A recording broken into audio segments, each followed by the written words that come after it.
السلام عليكم ورحمة الله وبركاته. أعوذ بالله من الشيطان الرجيم. بسم الله الرحمن الرحيم. كيف يكون للمشركين عهد عند الله وعند رسوله إلا الذين عاهدتم عند المسجد الحرام فما استقاموا لكم فاستقيموا لهم إن الله يحب المتقين. کیسے مشرکوں کے لیے اللہ اور اس کے رسول کے نزدیک کوئی عہد قائم رہ سکتا ہے سوائے ان مشرکوں کے جن سے اے مسلمانوں تم نے مسجد حرام کے پاس عہد و معاہدہ کیا تھا، بس جب تک یہ لوگ سیدھے رہیں تم بھی ان کے ساتھ سیدھے رہو، اور بے شک اللہ تبارک و تعالیٰ متقی اور پرہیزگار لوگوں کو پسند فرماتے ہیں۔ محترم سامعین کرام، سورۃ التوبہ سورہ نمبر 9 اور اسی سورت سے آیت نمبر 7 آپ کے سامنے تلاوت کی گئی۔ آیت کریمہ کا ترجمہ بھی بفضل اللہ تعالی باذن اللہ تعالی آپ کی خدمت میں پیش کیا گیا۔ سامعین کرام، اللہ تبارک و تعالی نے اس آیت کریمہ میں اس سورت کے اندر جو اللہ تبارک و تعالی نے مشرکوں سے بیزاری اور برات کا اظہار فرمایا اسٹارٹنگ میں ہی، اور جزیرۃ العرب اور خاص طور سے مکہ فتح ہو جانے کے بعد مشرکوں کو جو 4 مہینے کی مہلت دی گئی، اور ان 4 مہینوں میں ان لوگوں کو یا تو اسلام قبول کر لینا ہے یا مسلمانوں سے جنگ کرنا ہے 4 مہینہ مکمل ہونے کے بعد، یا تو اسلام قبول کرنا ہے یا مسلمانوں سے جنگ کرنا ہے یا پھر جزیرۃ العرب سے چلے جانا ہے، اور اگر اس کے باوجود اگر یہ کہیں پر ملے تو ان کو بے دریغ قتل کرنے کا جو حکم دیا گیا، اس کے پیچھے جو حکمت ہے اللہ کی، اس حکم کے پیچھے جو حکمت ہے اللہ تبارک و تعالیٰ کی، اللہ تبارک و تعالیٰ اس کو بیان فرما رہے ہیں۔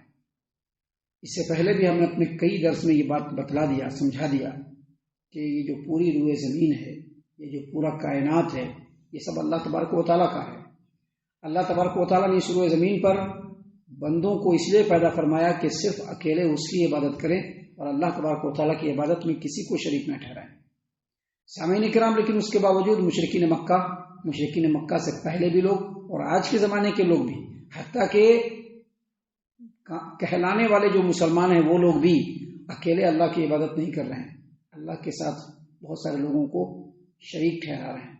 اب چونکہ جزیرۃ العرب میں اللہ تبارک و تعالیٰ نے اسلام کا غلبہ اور تسلط دے دیا ہے، تو اب وہاں پر کسی کا عہد نہیں چل سکتا ہے۔ اللہ تبارک و تعالیٰ نے فرمایا کیف یکون للمشرکین عہد عند اللہ وعند رسولہ، بھلا مشرکوں کا اللہ اور اس کے رسول کے نزدیک کوئی عہد کیسے قائم رہ سکتا ہے، کیونکہ وہ ایک تو کفر کرتے ہیں، دوسرا اللہ تبارک و تعالیٰ کے ساتھ دوسروں کو شریک ٹھہراتے ہیں، رسول کی رسالت کو ماننے سے انکار کرتے ہیں، لہذا اللہ تبارک و تعالیٰ کے نزدیک اور اللہ کے رسول کے نزدیک ان کا کوئی عہد قائم نہیں رہ سکتا۔ ہاں، کن لوگوں کا عہد قائم رہ سکتا ہے؟ اللہ تبارک و تعالیٰ نے فرمایا الا الذین عاہدتم عند المسجد الحرام، سوائے ان لوگوں کے عہد، ان لوگوں کے یعنی صرف انہی لوگوں کا عہد قائم رہے گا جن لوگوں سے اے مسلمانوں تم نے مسجد حرام کے پاس عہد و معاہدہ کیا، محترم مسجد کے پاس عہد و معاہدہ کیا۔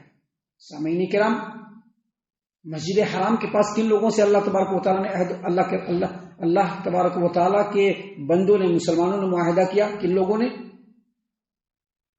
جب نبی صلی اللہ علیہ وسلم سن 6 ہجری میں عمرہ کرنے کے لیے گئے تو حدیبیہ کے پاس اللہ کے رسول صلی اللہ علیہ وسلم کو روک دیا گیا، مسلمانوں کو روک دیا گیا، اور اس کے بعد کفار مشرکین جو مکہ کے تھے ان میں اور نبی صلی اللہ علیہ وسلم نے عہد و معاہدہ ہوا کتنے سال کا؟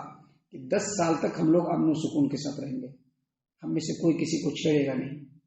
اسی زمانے میں کچھ لوگ مشرکین مکہ کے ساتھ ہوئے اور ان کے سپورٹر ہوئے، اور کچھ لوگ نبی صلی اللہ علیہ وسلم کے ساتھ ہوئے اور ان کے سپورٹر ہوئے۔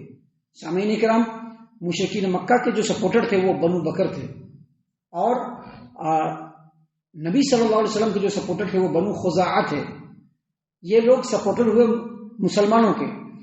نبی صلی اللہ علیہ وسلم نے تو ایسا ہی کیا، نبی صلی اللہ علیہ وسلم نے اور مسلمانوں نے ایسا ہی کیا کہ 10 سال تک ان لوگوں نے تعرض نہیں کیا، 10 سال تک لیکن یہ جو مشرکین مکہ تھے یہ اپنے حلیف بنو بکر کے ساتھ مل کر نبی صلی اللہ علیہ وسلم کے جو حلیف اور سپورٹر تھے بنو خزاعہ ان کے اوپر حملہ کر دیا.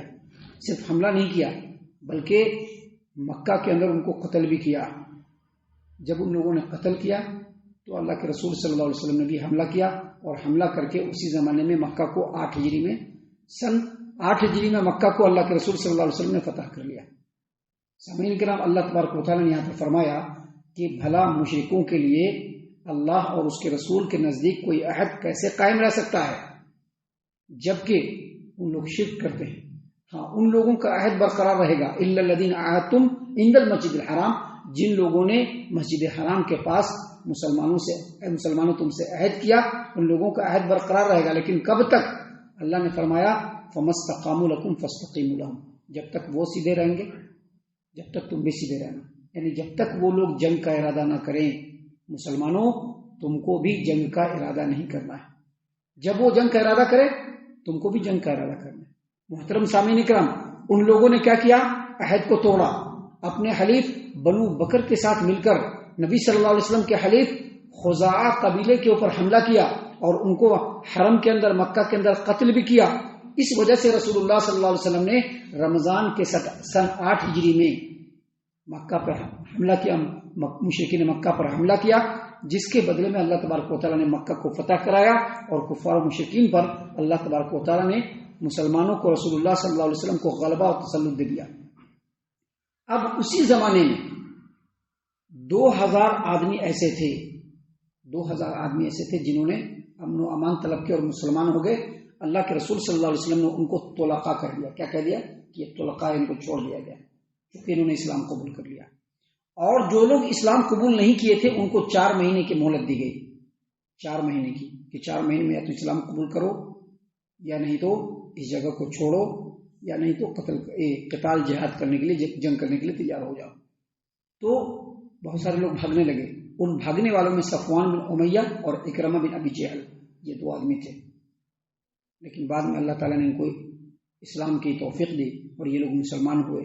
اور اس طرح سے معاملہ ہے. اللہ تبارک و تعالیٰ نے یہاں پر کہہ دیا کہ اب جزیرۃ العرب میں مشرکوں کے ساتھ کوئی عہد نہیں ہو سکتا ہے سوائے ان لوگوں کے جن سے اللہ کے رسول صلی اللہ علیہ وسلم نے عہد کیا. اب ان کا عہد ختم ہے تو اس کے علاوہ کسی کا عہد نہیں ہوگا. اور جب تک وہ لوگ سیدھے تھے نبی صلی اللہ علیہ وسلم بھی سیدھے رہے. نبی صلی اللہ علیہ وسلم نے ان کے اوپر حملہ نہیں کیا. جب ان لوگوں نے بدعہدی کی تو اللہ کے رسول صلی اللہ علیہ وسلم نے ان کو توڑا. لیکن یہاں پر اس آیت کریمہ میں اللہ تبارک و تعالیٰ نے کہا کہ اگر کسی سے عہد و معاہدہ ہو تو اس کی پاسداری کرنا، کیونکہ عہد و معاہدہ کی پاسداری کرنا یہ وعدے کو پورا کرنے کی طرح سے ہے اور یہ اللہ تبارک و تعالیٰ کو بہت پسند ہے. اور آگے اللہ تبارک و تعالیٰ نے فرمایا ان اللہ یحب المتقین، بے شک اللہ تبارک و تعالیٰ متقی اور پرہیزگار لوگوں کو پسند فرماتا ہے. اس کا مطلب یہ ہے کہ عہد و معاہدے کو پورا کرنا یہ تقویٰ اور پرہیزگاری کی علامت ہے. اللہ تعالیٰ سے دعا ہے کہ اللہ تعالیٰ ہم تمام کو ان تمام باتوں کے اوپر خوب غور و فکر اور تدبر کرنے کے ساتھ ساتھ ان باتوں کے اوپر عمل کرنے کی بھی توفیق عنایت فرمائے. آمین. اللہ تعالیٰ ہم تمام کو صحیح معنوں میں پکا سچا مومن مسلمان بنائے. اللہ اور اس کے رسول صلی اللہ علیہ وسلم کی اطاعت و فرما برداری کرنے والا بنائے. صحابہ کرام رضی اللہ عنہم کے طریقے پر چلنے والا بنائے. جنت الفردوس میں جگہ عطا فرمائے. اے اللہ ہم تمام کو جہنم سے پناہ دے. اے رب العالمین ہم تمام کو جہنم سے پناہ دے. اے مالک الملک ہم تمام کو جہنم سے پناہ دے. آمین یا رب العالمین. وما علینا الا البلاغ المبین. تبارك الذي نزل الفرقان على عبده ليكون للعالمين نذيرا.